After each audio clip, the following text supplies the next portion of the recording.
My brother paid $15,000 to create a deepfake video and destroy my relationship. I lost my girlfriend, my job, and my family because nobody believed me. But 5 years later, a journalist exposed the truth, and his perfect life crumbled before his eyes. I'm 28 years old. I own a gym in Portland with my best friend. I have an incredible wife who's a kindergarten teacher and two 4-year-old kids. And basically, I'm living the life I always wanted. But like 5 years ago, I mean literally 5 years ago, exactly last month, my previous life was completely destroyed by my older brother. And when I say destroyed, I'm not exaggerating. Like I lost everything. My job, my apartment, my girlfriend, my friends, my family, everything. Because the bastard paid $15,000. Yeah, 15,000 freaking dollars. To create a deepfake video of me supposedly cheating on my girlfriend. And the thing worked so well that nobody believed me when I tried to explain it was fake. Absolutely nobody. Not even my own parents. I guess I should start at the beginning. When we were kids, my brother Colton was always the favorite, you know, the golden child who could do no wrong. He's 2 years older than me, and I don't know, for as long as I can. Remember, my parents treated him differently. Like he'd get good grades and it was like he'd cured cancer. I'd get good grades, and it was expected. Nothing special.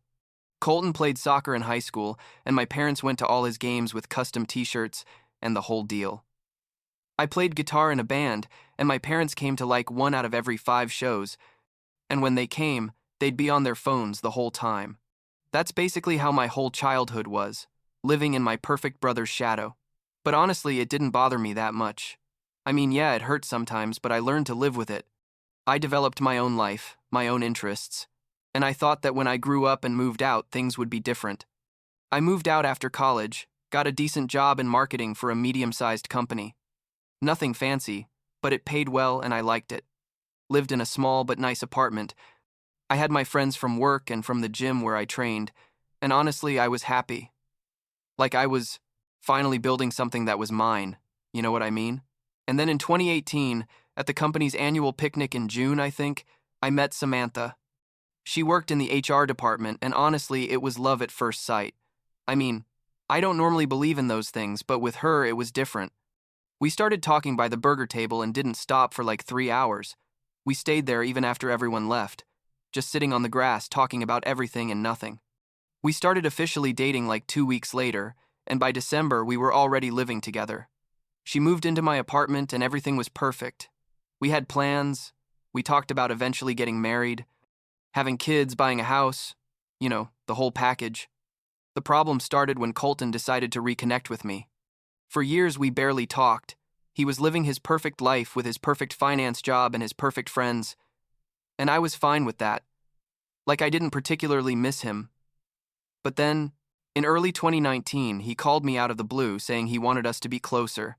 That family was important, all that talk. And I, like an idiot, thought, well, we're adults now. Maybe things can be different. We started seeing each other every 2 weeks or so. I'd invite him to dinner at my apartment with Samantha.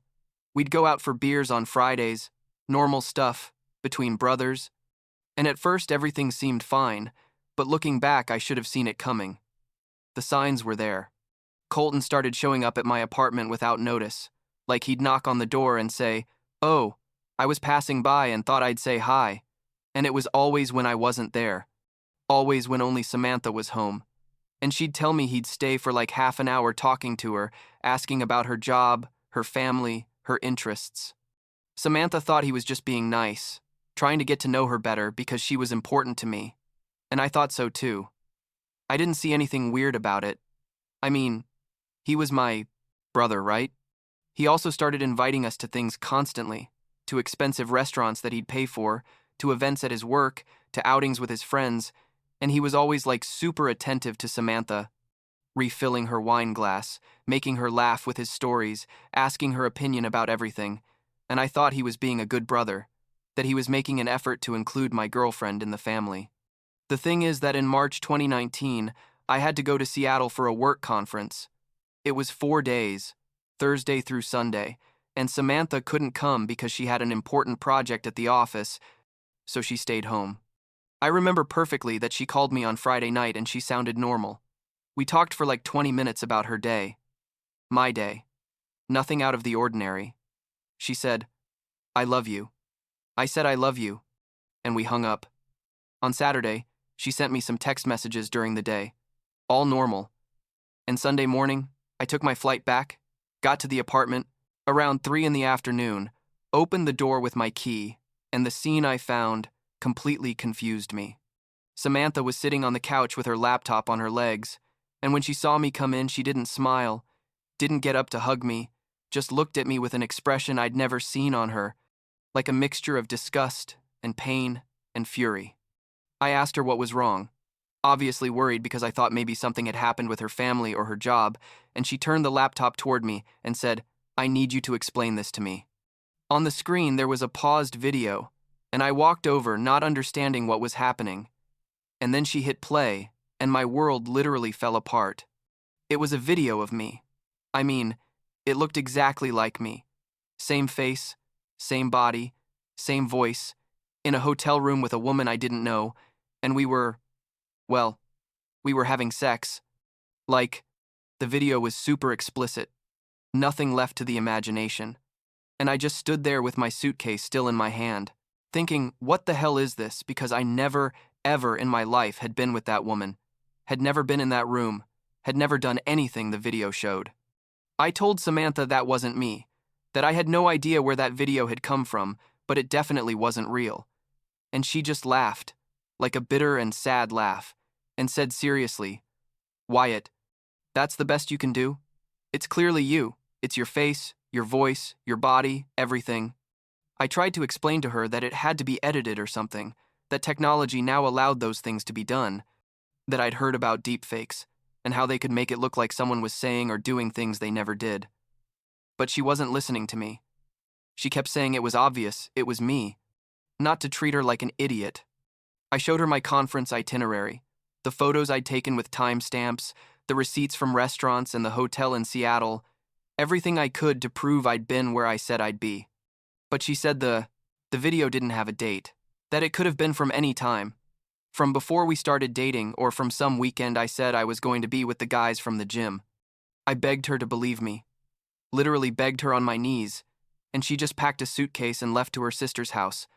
And before walking out the door, she told me that Colton had sent her the video that morning with a message saying she needed to know the truth about her boyfriend. Colton, my brother, he had sent her the video. At that moment, I was so desperate to fix things with Samantha that I didn't fully process that part. Like I thought maybe someone had sent him the video too, that someone was doing this to both of us. I don't know. I couldn't believe my own brother had anything to do with it. I called him immediately, and he answered with this worried and fake voice saying, "Brother, I'm so sorry. I know this must be hard for you. But I found that video online and I thought Samantha deserved to know the truth. I couldn't let her continue with someone who was cheating on her like that." I yelled at him that the video was fake, that I had never done that. And he said, "Well, if it's fake, then prove it. Get an expert to analyze it or something. But brother, it looks very real." And I just hung up because I was about to explode. I spent that whole night trying to contact Samantha, but she wasn't answering my calls or messages. And the next day, I went to her office, but security wouldn't let me pass, because apparently she'd told them not to allow me in. I hired a digital forensics expert, paid him like $3,000 to examine the video, and 2 weeks later, he gave me a 20-page report explaining that the video was definitely a deepfake, that he'd found inconsistencies in the lip movement, in the shadows, in the skin texture, in a bunch of technical things. I didn't fully understand, but that proved without a doubt it was fake. I sent the complete report to Samantha, and she didn't even open it. She blocked me everywhere. And when I finally managed to talk to her through a mutual friend, she told me she wasn't going to believe some report that I myself paid for, that obviously the guy was going to say whatever I paid him to say. Then things got worse. Much worse. The video somehow leaked. It appeared on social media. My friends saw it. My family saw it. People at my work saw it. And basically everyone thought it was real, that I was a lying cheater who was trying to cover up his actions with excuses about deepfakes and technology. My boss called me to his office and told me that, although technically I hadn't done anything illegal, My reputation at the company was ruined, that it would be better for everyone if I resigned. So basically, they fired me without officially firing me. My friends stopped talking to me, like they literally deleted me from their lives overnight. And when I tried to explain to them that the video was fake, they treated me like I was crazy, like I was in denial about my own actions. And my family. God, my family was the worst of all. I called my parents desperate, sent them the expert's report, explained everything, and my father told me he was disappointed in me, that raising a son who not only cheated on his girlfriend, but also lied so blatantly about it was his biggest failure as a father. My mother cried on the phone and said she didn't know who I really was, that the son she raised wouldn't do something like that, but apparently she was wrong. I yelled at them that Colton was behind this somehow, that he had sent the video to Samantha, that all of this was too convenient. And my father literally told me he couldn't believe I was so desperate that I was trying to blame my innocent brother for my own mistakes, that Colton had only tried to help by showing Samantha the truth. I couldn't pay for the apartment without my job, so I got evicted after 2 months. I had to sell most of my stuff to pay debts. I stayed on the couch of Bradley, a friend from the gym who was literally the only person who believed me, who saw the video and said, "Dude, that looks weird, like too perfect." And I showed him the expert's report, and he said, "That makes sense. Obviously someone's screwing you over." And that small show of faith almost made me cry because I'd been going weeks, feeling like I was losing my mind. Bradley told me he had family in Portland, Oregon, that if I wanted to start over in a place where nobody knew my face or my story, he'd come with me, that he'd always wanted to open a gym, and maybe this was the opportunity. So in July 2019, 4 months after my life exploded, I packed what little I had left in my 2015 Honda Civic and drove with Bradley to Portland. The first months they were tough, like really tough. I worked at a gym owned by a friend of Bradley's family, cleaning, helping with equipment maintenance, teaching some classes, basically whatever. To pay the bills because obviously I couldn't use my old employer as a reference, couldn't explain the gap in my resume without telling the whole story about the video. So, I was basically starting from zero. Bradley worked in construction during the day and at the gym at night with me, and slowly, very slowly, we started saving money with the idea of eventually opening our own place. I never told anyone in Portland what had happened. Like I made up a story about wanting a change of scenery after a difficult breakup, and people accepted it without asking many questions because Portland is full of people who arrived there looking for a new beginning. I met Emma in October 2020. She had started coming to the gym after work. She was a kindergarten teacher at a school nearby, and honestly, at first I wasn't looking for anything. Like I was still processing all the trauma from what had happened with Samantha. I still had nightmares about that damn video. I still woke up sometimes in the middle of the night with my heart racing, thinking about how my own family had abandoned me so easily. But Emma was different. She was sweet and funny and didn't pressure when I clearly didn't want to talk about certain things from my past. She was just there, you know, being a constant and comforting presence, and slowly, without really realizing it, I fell in love with her. I told her the truth about the video like 6 months after we started dating. One night we were at her apartment watching a movie and something came on the news about deepfakes, and suddenly I was telling her everything, expecting her to get up and ask me to leave, to think I was crazy or lying, but she just hugged me and said, "That's horrible. I'm so sorry. It must have been awful to go through that completely alone." And I cried, like really cried, for the first time since everything had happened, because finally someone was believing me without needing proof, without questioning my version of the story. We got married in May 2022. It was a small ceremony with some friends from Portland, Emma's parents and her sister, and Bradley as my best man. And it was perfect, like exactly what I needed after years of shit. Bradley and I finally opened our gym. It's called Iron Haven. In January 2023, we got a small loan, used all our savings, and slowly built a loyal membership of local people who appreciated the family atmosphere we tried to create. And honestly, the business was going well, better than we expected. Emma got pregnant in March 2023, and in November, our twins were born, Ben and Sarah. And basically, I was living the life I always wanted. Like I had an incredible wife, 2 beautiful children, a successful business, good friends, everything I needed. And I rarely thought about my previous life, about my family that had discarded me so easily, about Samantha who had never given me the benefit of the doubt, about Colton who had somehow been involved in all of this although I could never prove exactly how. And then like 3 months ago, Nathan, a friend from my previous life who had been one of the few people who stayed in sporadic contact, although he lived far away, sent me a message saying, "I need you to see this.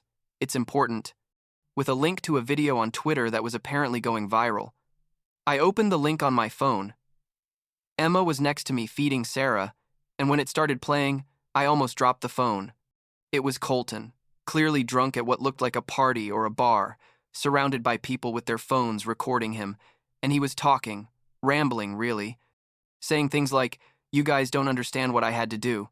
I paid $15,000, 15,000 damn dollars for that video. It was supposed to look perfect.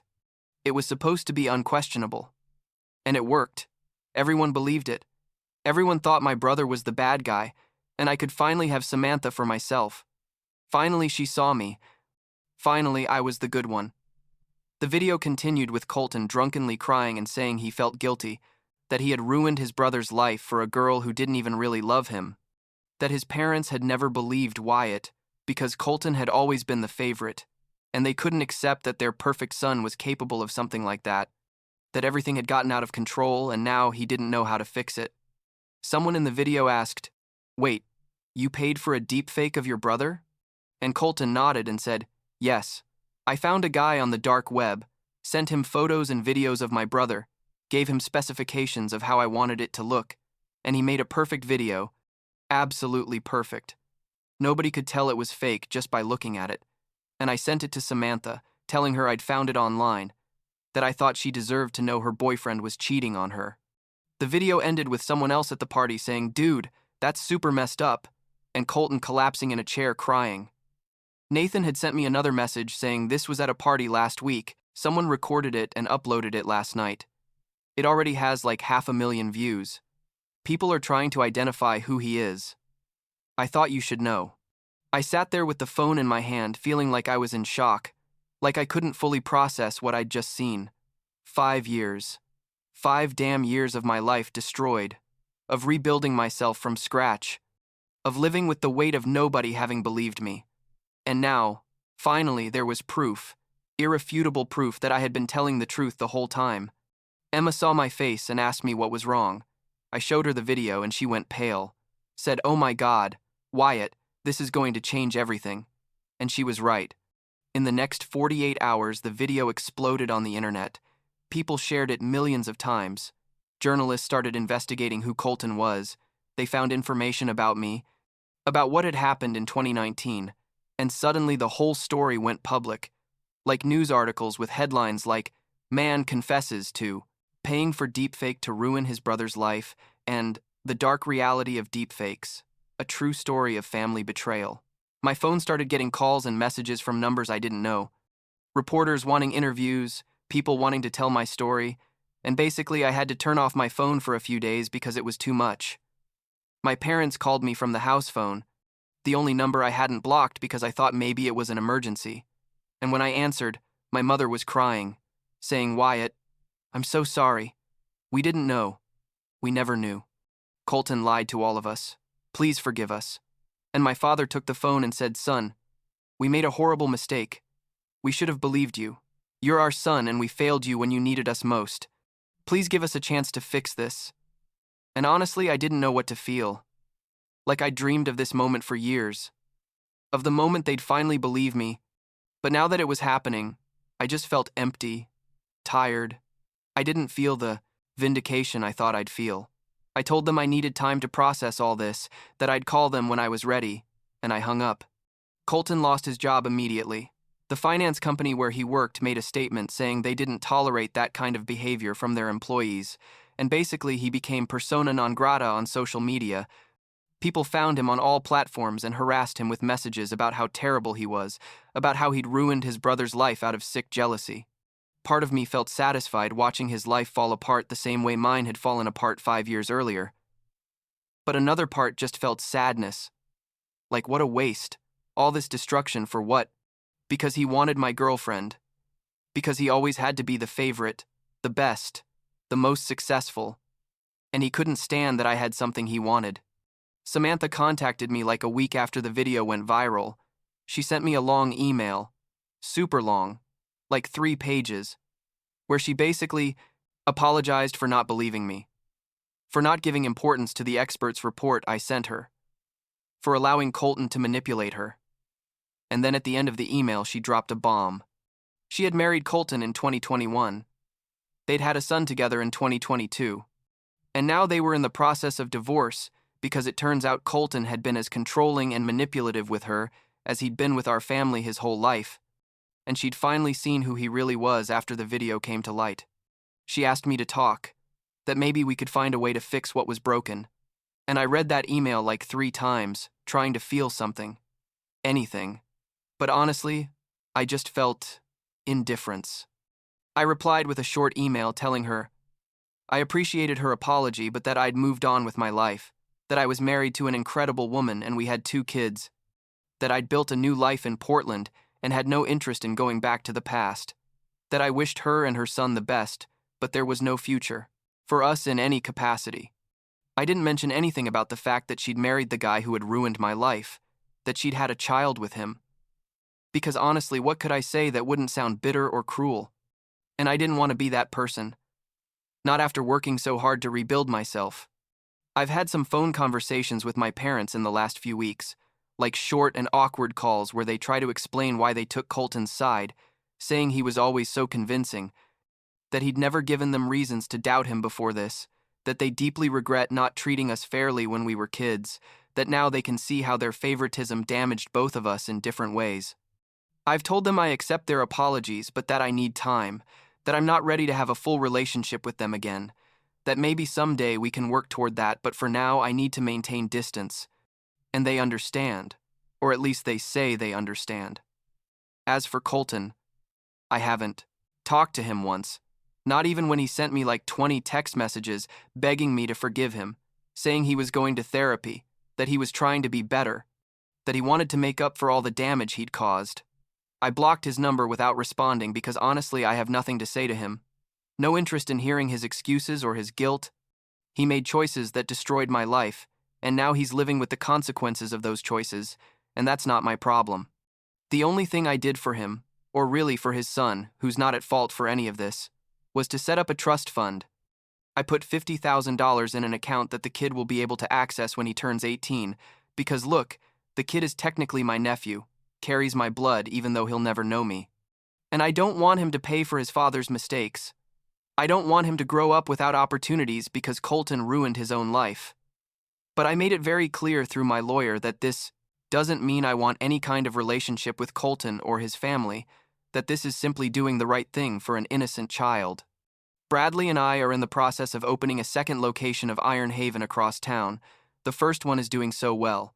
We decided to expand, and Emma is pregnant again. We're expecting in January. Another baby to add to our happy chaos. And the twins just turned 4 last week, and we threw a party at the gym with all our friends and their kids. And it was perfect. Like exactly the kind of life I want for my children. Surrounded by people who love them unconditionally, who don't compare them to anyone else, who support them no matter what. Sometimes I think about what my life would be like if none of this had happened, if Colton had never created that video, if I were still with Samantha in my hometown, working at that mediocre marketing job, visiting my parents on Sundays. And honestly, I don't know if I would have been happier. Probably not. Because although everything that happened was horrible and traumatic and took years off my life in stress and pain, it also forced me to start over, to build something better, to find people who really valued me for who I am, not for how I compared to my brother. Emma asked me the other day if I'll ever fully forgive my family, and I told her I don't know, that forgiveness is complicated, that you can forgive someone for what they did, but that doesn't mean you have to let them back into your life completely, that sometimes the healthiest thing is to maintain distance even after accepting an apology. Last week, Ben asked me if I had siblings. We were watching a show where 2 brothers were playing together, and I told him yes, that I had an older brother, but we didn't talk, and he asked me why. And I told him that sometimes people do things that hurt others a lot, and that when that happens, it's okay to decide not to have that person in your life, even if they're family. And he thought about it for a moment and then said, "But I'm always going to be friends with Sarah, right?" And I told him I hoped so, that I'd do everything possible to make sure he and his sister always had a good relationship, that I'd never compare them or favor one over the other. And he smiled and went back to his show like nothing. But I sat there thinking about all the ways I'm going to do things differently with my kids. All the ways I'm going to break the patterns my parents established. I don't know if Colton has really changed or if he's just sorry because he was publicly exposed. I don't know if my parents really understand the damage their favoritism caused, or if they're just trying to fix things because now they know the truth. I don't know if I'll ever have a relationship with them again. But what I do know is that I'm okay with my life now. Like, really okay? I have everything I need here in Portland with Emma and the kids, and Bradley, and our gym, and this community we've built. And that's enough, more than enough. It's everything.